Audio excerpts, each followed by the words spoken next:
We are here to inspire, inform, and connect a community of entrepreneurs. This is Business Rockstars. I'm Pat O'Brien, our rockstar-let. Today is Erin Rothman. Hi, Erin. How are you? I'm doing well. How are you? I'm good. CEO, co-founder of StormSensor, and lives in Seattle, one of my favorite cities. It's a beautiful place. I've been there 25, 30 times. It's never rained. I've never seen a storm in Seattle. So this You're one conversation. of the luckiest people Yeah, in the actually, country, yes. I just always hit it right. So what does StormSensor do? We basically are automating the stormwater monitoring process, both from a project side and the back end in the office. Right. And stormwater is that, stormwater. Right. Stormwater is water that falls from the sky. That I've never seen, by the way. Not in Seattle. Hits the roofs and parking lots and streets, goes into the catch basins through the system and out into our lakes, rivers, and streams. All right. And how did you get an idea to do a business around this? I was a vice president at an environmental consulting company in Seattle. And several years ago, stormwater became a very big issue for us because one of our main waterways was going into Superfund. And everyone along that waterway had to demonstrate that their stormwater was compliant with regulations. And if they didn't, they'd be required to pay for it. So our company, as did every other consulting company in the city, hired stormwater groups and began losing money because the way that stormwater works is not as profitable as the way the rest of consulting works. Right. And I was talking to my guys out in the field, and I asked them why, if they were so busy, they're not billing their time. And they said every time it rains at the office, they had to go sample their sites. But just because it's raining here doesn't mean it's raining there. So on average, they're going out to these sites 3 or 4 times before they can collect a sample. And I said, that's the stupidest thing I've ever heard. Yeah, why don't we just have rain gauges at our sites that text us when it rains? And they're like, yeah, and why don't you go invent that?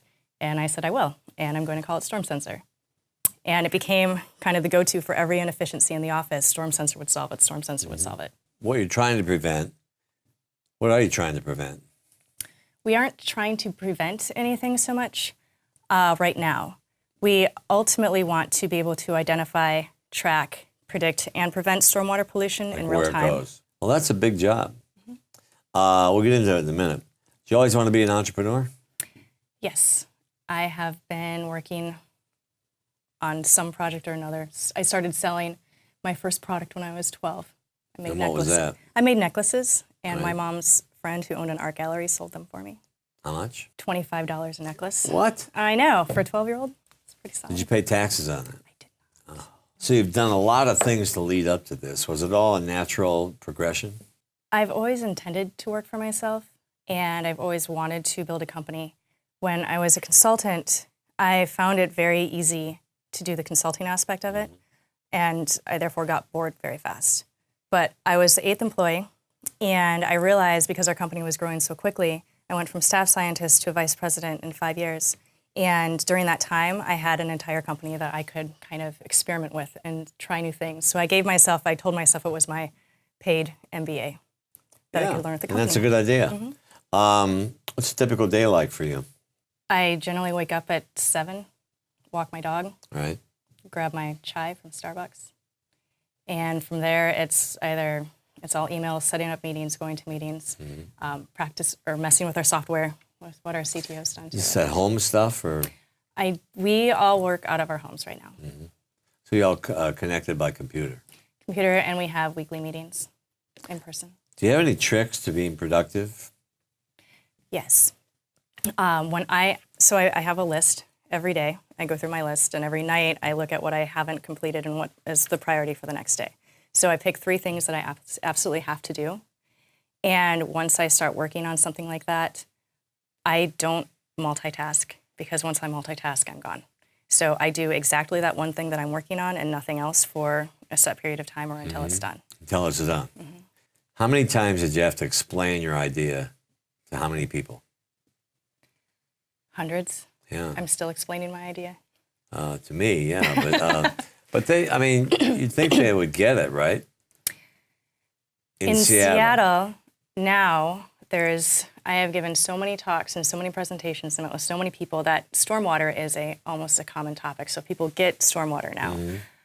When you talk to people who are in the industry, they're so excited with what we're doing because it's what they've been looking for a very long time. Environmental industry on the sampling side is not as tech savvy as the rest of the country. Really? It takes a while. When I started researching this to see if StormSensor was even a good idea, I was talking to our competitors as an environmental consultant. And they were showing me this massive equipment to collect these samples. And I told one guy I told him it looked like it was built in the 1970s. And it's $10,000. And he's like, well, it was built in the 70s, but it works, so I change it. And at first I was like, oh my gosh, it's already done. Yeah, I you can't do carry anything it. about it. And I was like, wait a minute. It hasn't been changed since the 70s, so it's almost 50 years. Would you do anything different leading up to this? Yes, I'm sure I would do a lot different. Yeah, I mean, a lot of people, when I wrote my book, the first words were, looking back, I wouldn't change anything. Because I'm afraid if you change something, those old science fiction movies, if you wanted to change something, you wouldn't be sitting here. Right, exactly. Yes, everything that I've done, every disaster that happened, either professionally or personally, ended up making me so much better in the long run. So now when it happens, I'm devastated. And then I sit and I think, and just, in 2 years, I will know what this was for. And I will have learned something and it will have been amazing. It's just getting to that 2 years. Yeah, the universe tests you all the time, right? Constantly. Let's hear all about your personal disasters. I'm joking. Do you use any apps or software to get this stuff done? I am not the technical person. Anya is building. She uses, I guess, GitHub is the main one that we use. We're hosted on AWS, and originally we're hosted on Heroku. As far as project management, our team uses Trello and Slack. Right. Basically And is the water cleaner? Not yet. Okay.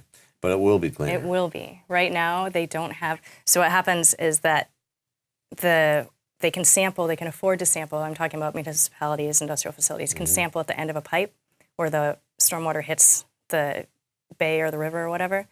But they can't afford, it's not cost effective to sample upstream and figure out where that contamination is coming from. We're developing hardware that allows you to identify that.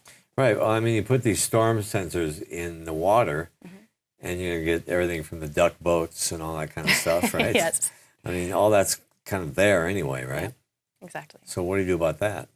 Or is that the basis is that the people who make the decisions, the municipalities that have to improve their stormwater quality and improve their stormwater systems, they don't have the data that they need to target specific locations. So they do blanket approaches and they kind of cross their fingers and hope it works. And then they still can't tell because there's no way to cost effectively check. So how do you interact with them then? I'm not quite sure. With the people that matter, your data, how do they get it? So it's basically a web app. And whoever is doing the monitoring, they have access to all of their different sites. Whoever owns the sites has access to that data too. We don't sell it by a per user basis. We sell it more of a per site basis, which means that anyone who needs to touch the data and look at the data can. It's not restricted outside of what restrictions they put on. Can you see them around town? They're inside catch basins, so no. Oh, okay. And please don't look for them. That's right. Do not look for them. And if you find them, call her. Yes. How would your employees describe your leadership skills? Anya is our co-founder, and she recently we're working with a group of engineering students at UW right now, and she recently told them that I am the only person she's ever met who can get anyone and everyone excited about something as ridiculously dull as stormwater and to put in all their resources and all of their time and build everything But it's free. not dull anymore. It's necessary. No, it's right? exciting. And she quit her job at Avalara to come work with us just recently. And I'm very much as far as my leadership, I guess, and I was just telling these guys that I give the people in my team a scope, schedule, budget box. Everything, the scope has to be met, the schedule has to be met, and the budget has to be met. I don't care what you do within that box as long as we achieve our goals. Met. Yes, and these people can come up with the most extraordinary things because they basically have the freedom to do whatever they want and use their own creativity. That's a cool thing to do. Do they like working for you? I understand that they do. That means yes. They who seem wouldn't? happy. They told me they don't want to. If it's come up, like, would we sell the company? And they all told me that they're not working for anyone else. Oh, well, that's cool. That's good, by the way. We are here to inspire, inform, and connect a community of entrepreneurs.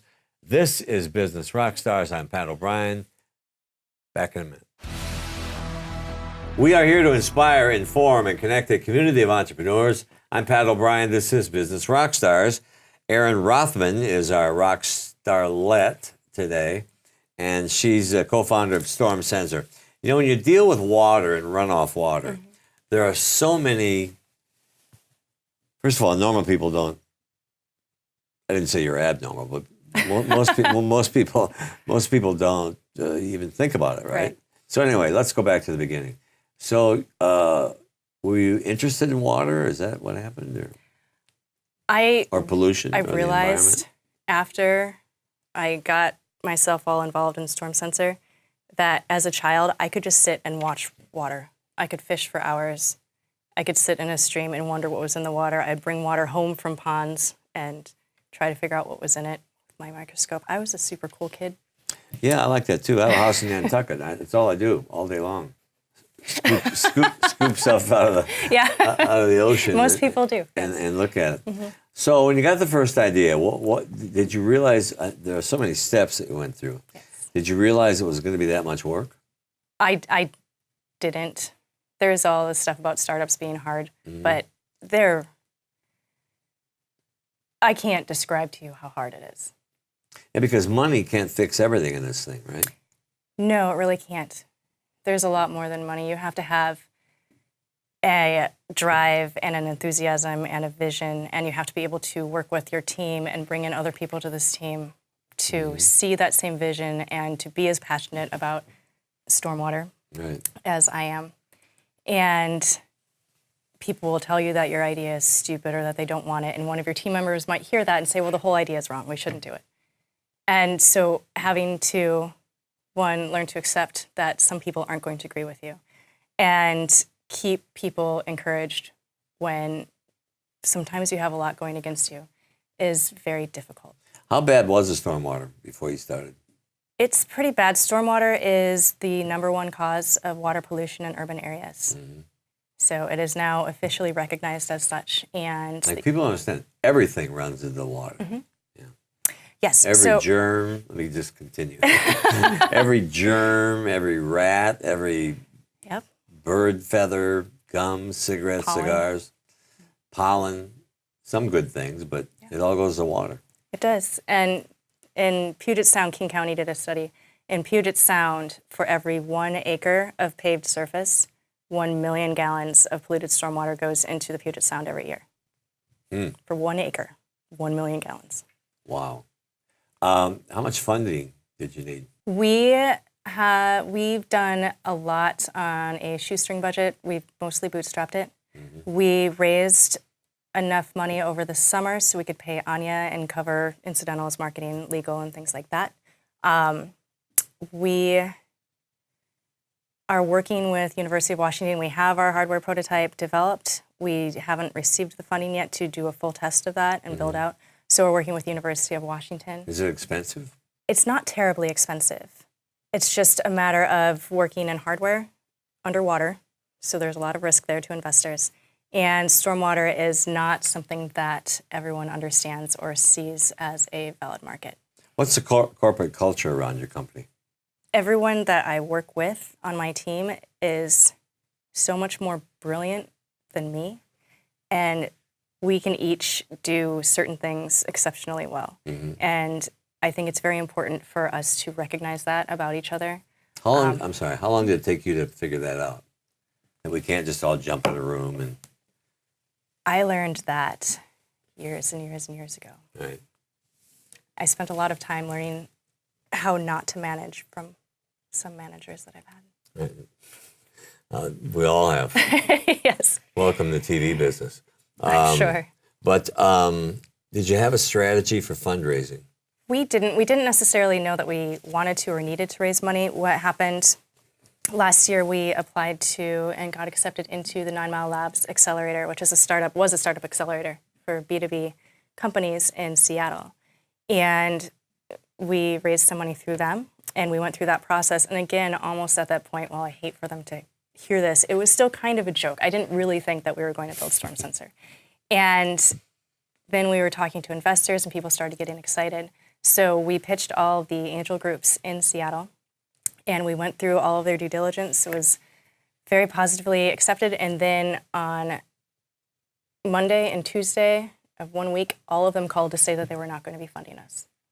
It's a nice day, huh? It was a rough day. Yeah. A couple of days. Then what'd you do? I didn't speak to anyone for a month outside of my team. And I just thought because I didn't know whether we could continue as a company, and if we did continue, how that would go. And what I realized out of that was that our hardware could be done so much more effectively and efficiently than what we'd originally planned, and that we had built software packages on purpose but not thinking about it that didn't require the use of the hardware. Mm-hmm. So we could still focus on the workflow solution. And that's what we're selling right now to service providers and smaller municipalities. I mean, the good news is you got it done, and here you are. Yes. The first entrepreneur, the first VC or angel, whatever, to turn you down, what'd they say? That the hardware was too risky. This will never work. They said it's a great idea, and if I started any other company, they would fund me. How do you find employees? How do you hire them? I found Anya, as she's our co-founder, and I met her in a product management class that I took last summer. Mm-hmm. One of our advisors introduced me to our mechanical engineer, Will, and we also interviewed a number of other people to get involved, but everyone that's come onto our team so far has been referred either directly or indirectly to us. And how do you know they know what's going on? They don't have to know what's going on so much as be excited.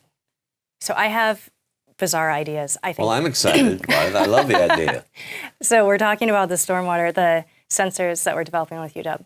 And I'm talking to this group of 3 engineers. And I can say things like, well, my dog has this really squishy toy, and I really like the plastic, and I don't really, so could we put it in that and then put that in the storm drain? So they get all excited, and they say, well, we can't do that. But if we look at it from this perspective or for this perspective, so I can have crazy ideas, and then I work with brilliant people who actually make it work. Right. It is so much fun. One more thing. Is it easier to convince the city to do this, or the county, or the people that sign the permits? The cities are very excited about this. They are. This is a problem that they have been dealing with for a long time. To the point where they go, let's get this all done today. Yes. They are? Yes. Good for Seattle. I like that. Thanks for coming by. Thank you for having me. You bet. Erin Rothman, CEO of StormSensor. We are here to inspire, inform, and connect a community of entrepreneurs. Thanks for watching. We'll see you next time.